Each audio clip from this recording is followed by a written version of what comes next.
mo fẹ́ fi àkókò yìí mo fẹ́ fi gba àwa ọkùnrin nímọ̀ràn. Tá a bá gbọ́ ìròyìn kan tó ṣẹlẹ̀ lẹ́nujọ́ mẹ́ta ní Benin pé bẹ̀rẹ̀ kan ó pa ẹni tó ti fẹ́ tẹ́lẹ̀ ìyẹn ex-boyfriend ẹ̀ ó tún wá pa àwọn ọ̀rẹ́ rẹ̀ mẹ́rin. Mo wá ronú sọ́tún mo ronú sọ́sì pé kí ni tó lè fa ọ̀rọ̀ yìí. Ó rí pé àṣìṣe àwọn ọkùnrin ni o. Torí pé kíní yìí ó kọ́mọ̀ fáwọn ọkùnrin. Táàtì mọ̀ wípé ọ̀rẹ́ wa rèé lè fẹ́ lágbájá. Láàmárì tó bá ti dé ìyàwó wa ìyàwó wa ìyàwó wa. Táà sì mọ̀ pé ń tàn ni tí ò lè fẹ́. Obìnrin yẹn rèé ló fi gbin oró sẹ́mi láti fi pa wọn o. Eléyìí yóò jẹ́ bí ẹ̀kọ́ fáwọn ọkùnrin. Ìńtà bá ti mọ̀ wípé àní jẹ ẹ má jà fi máa run mú o. Torí pé ó kọ́mọ̀ fáwọn ọkùnrin gẹ́gẹ́ bí mo ṣe ń tẹnu mọ́ láti mọ̀ wípé yes ìyìn ní tí mo fẹ́ bobìnrin yìí ṣe tó bá wá di tóyún. Èmi ò ní pé mo fẹ́ fi ọtẹ́lẹ̀ tẹ́lẹ̀ mo kàn ní kí n jí ọ ní.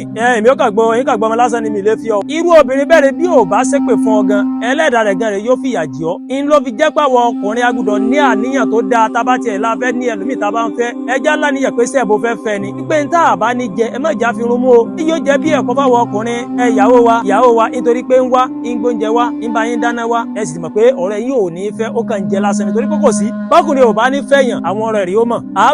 Àwa máa pè níyàwó wa àmọ́ wọ́rí ọ̀dẹ̀dẹ̀ ọ̀rẹ́ wa ló ń bọ̀ àwọn bímọ fún wa tá a sì ń tàn ẹ má jẹ́ àṣẹ bẹ́ẹ̀. Gbàrọ̀ lọ́hùn èmi àti rẹ̀ àníjẹun tí ó ṣekú pa wá o. Gbàrọ̀ lọ aburú òní ṣe wá o. Ìta àbá ní jẹ ẹ má jẹ́ àfihàn mú. Àdúrà gbà mi wàá tó ìbàbá gbé àlókọ mi. Ẹ ṣe dáwọ́ kàn ní Adó Agbégadé online aburú òní ṣe wá o.